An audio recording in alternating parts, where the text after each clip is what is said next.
You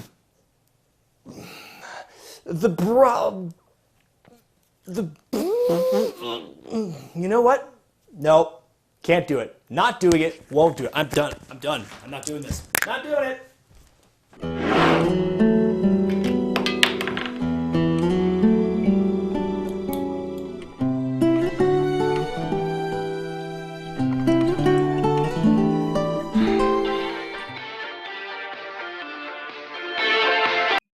Hello? Brian, what the hell are you thinking? Oh, Jim Cornette, what's wrong? What, did I just hear you say that you're not going to talk about the Brawl for All? I don't know how you could have possibly heard that. But you remember that telephone repairman from a couple of weeks? It's not important. Anyway, listen to me. It's your sworn duty as an internet commentator to talk about the Brawl for All. Jim, I already watched it once as it happened when I was a kid. Why should I have to suffer a second time? Because there's still tons of people out there all over the world who don't know about the Brawl for All. They don't know that it's the stupidest idea of all the stupid ideas that Shitstain ever had. And the people need to know, Brian, and no son of mine is going to avoid talking about that idiot Russo or any stupid idea he ever had. Jim, I already told you those tests came back negative.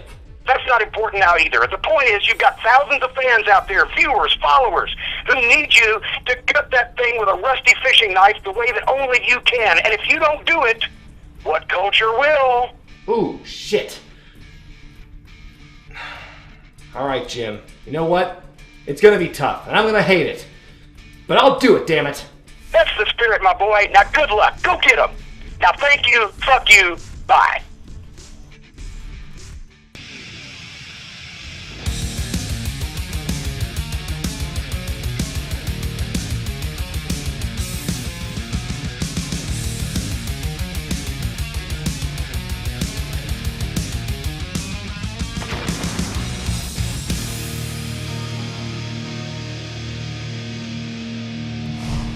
The WWF's Brawl for All took place in the summer of 1998, and it was 9 weeks of the Attitude Era we'd all like to forget. Somewhere hidden within an amazing Steve Austin-Undertaker feud, the rise of The Rock, DX hitting their stride as babyfaces, everything else the company was doing at the time, not to mention what WCW was doing at the same time, was this poorly planned shoot within a work that benefited absolutely nobody. Not the company, not the wrestlers, and least of all, the fans. Our story begins the same way other great ideas in wrestling do. Backstage politics. Apparently, Bradshaw was telling anyone who had listened he could beat anyone in the locker room in a bar fight, which caught the attention of then head writer Vince Russo.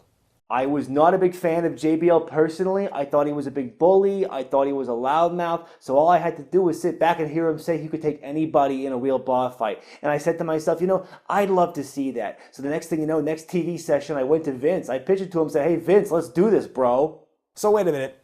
Vince Russo came up with the Brawl for All just to stick it to Bradshaw? That's awesome. All right, man, my respect for you's gone way up. Good job. And thus began the Brawl for All, a 16-man tournament that would determine the toughest guy in the WWF locker room. Participation was on a volunteer basis, and the guys were paid extra for taking part in the fights, and paid even more to win.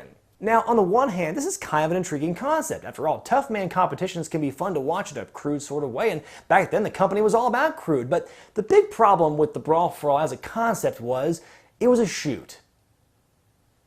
Okay, not sure if you heard me when I said that, so let me say it again. It was a shoot. Okay, I don't know if you're getting what I'm saying, so I'm going to say it one more time. It was a she-zoot! What on earth was the company doing, blurring the lines between kayfabe and reality by making these fights for real? Vince was going around saying his product was bubkiss for years before this.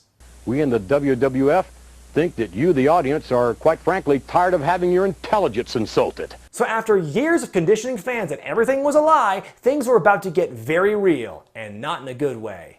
Due to the nature of the competition, the company's biggest stars wisely decided not to bother themselves with it. No Austin, no Undertaker, no Rock, no Triple H, and so on. Ken Shamrock, one of the company's most legitimate tough guys, wanted no part of it because the bonus pay was peanuts compared to what he made in the UFC. So what we were left with were a bunch of unused mid to lower card guys who volunteered mostly to get some TV time. I mean, I totally get why guys like Savio Vega, Mark Canterbury, Quebecer Pierre, and others would jump at the chance to do this tournament. They get on TV, They get paid, and they get paid more if they do well. What's the problem? The more I think about it, they should do stuff like this all the time now for today's mid-carders, although something with a little less risk for injury. WWE presents its first ever SmackDown Spaghetti Eating Contest, where the winner gets a lifetime supply of Olive Garden breadsticks. It's dumb, but at least these guys aren't beating each other's brains in. The first Brawl for All took place on June 29, 1998, between Steve Blackman and Mark Marrow. Instead of going punch for punch with Marrow, a former boxer, the Lethal Weapon and Glow Stick aficionado decided to simply spam the Marvelous One with takedowns, racking up a ton of points. It's too bad the company never capitalized on this moment with a t-shirt, though I think the phrase double leg takedown city doesn't roll off the tongue as well. This match featured a lot of takedowns, but unfortunately for those in charge, not a whole lot of fan interest. Stone Cold Steve Austin to meet Kane. Tired of having your intelligence insulted. Fans hoping to see some knockouts just so they could feel alive again got none of that, as every fight in the first round ended in a decision. Other highlights included ridiculously jacked newcomer Brockus get embarrassed by Savio Vega, one-eyed Quebecer Pierre abandoning all common sense by going toe-to-toe against Steve Williams, and Hawk trying to raise Droz' hand after their abysmal fight, which he couldn't do since he was wearing boxing gloves. If you can believe it, that was only the second most embarrassing thing those two did that year. Get a shirt. No. Oh, what? God almighty. So the first round was kind of boring, but you know what? Just look at some of the names who advanced to the second round here. You know, you got Dan Severn, Steve Blackman, Dr. Death, Bradshaw. This is like a legit who's who of tough guys in the company. This could shape up to be really interesting. Wait, Dan, Blackman, where are you two going? Why are you leaving? Wait, Marrow? Godfather, what are you two doing back? You lost. You lost the first round. You don't go back up. No, you leave. No. Dan, Blackman, come back. Dan Severn backed out of the competition after winning in the first round, saying he had nothing to prove. Meanwhile, Steve Blackman had to withdraw due to getting injured while training. Mark Marrow, who was embarrassed by Blackman last time, made the most of his second chance by getting embarrassed by Bradshaw. Come on! You fucking break! As the weeks went on, fans got more of the same. A bunch of sloppy fistfights between guys who were neither trained in nor conditioned for a real fight. Say what you will about some of these guys as wrestlers, but I'd rather watch a proper match between Bradshaw and the Godfather any day than a bunch of wild haymakers. It's almost like fans were being punished by the WWF here. What could the writers have been thinking? So I thought to myself, let's have a bunch of 15-minute segments with no wrestling or no storylines, pretty much as far away from wrestling as you can get, bro. I thought it'd be ratings gold, bro. Also, I really wanted to see Bradshaw get knocked out, bro.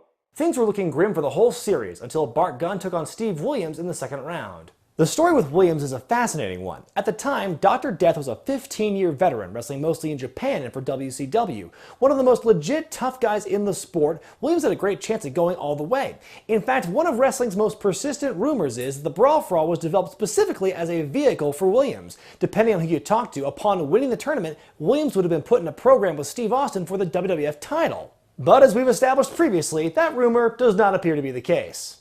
Bro, did I tell you I don't like JBL and I want to see him get his clock cleaned? I just wanted to be perfectly clear. Gunn and Williams traded blows all the way to the final round when Williams suddenly tore his hamstring and then got knocked the F out by Gunn, the first real highlight of the entire competition. According to those who were there, Williams going down caused the whole locker room to go nuts. Not because they had any ill will towards Dr. Death, but because they were apparently sick of Jim Ross hyping up to anyone who would listen. Not only that, but it was alleged the judges' scorecards were often in favor of Williams, whether he was actually doing well or not. So for many of the boys, Dr. Death getting knocked out was karmic justice. From that moment on, the Brawl for All had a renewed purpose and, dare I say, excitement, with all conversations swirling around the former tag team champion and his devastating left hand. Gunn went on to disintegrate the Godfather's brain cells in the semifinals, then took out Bradshaw to win the whole dang thing in late August, just days before SummerSlam '98. So how do they capitalize on Gunn's out-of-nowhere success? Did they put him in that program with Steve Austin? Or any program for that matter?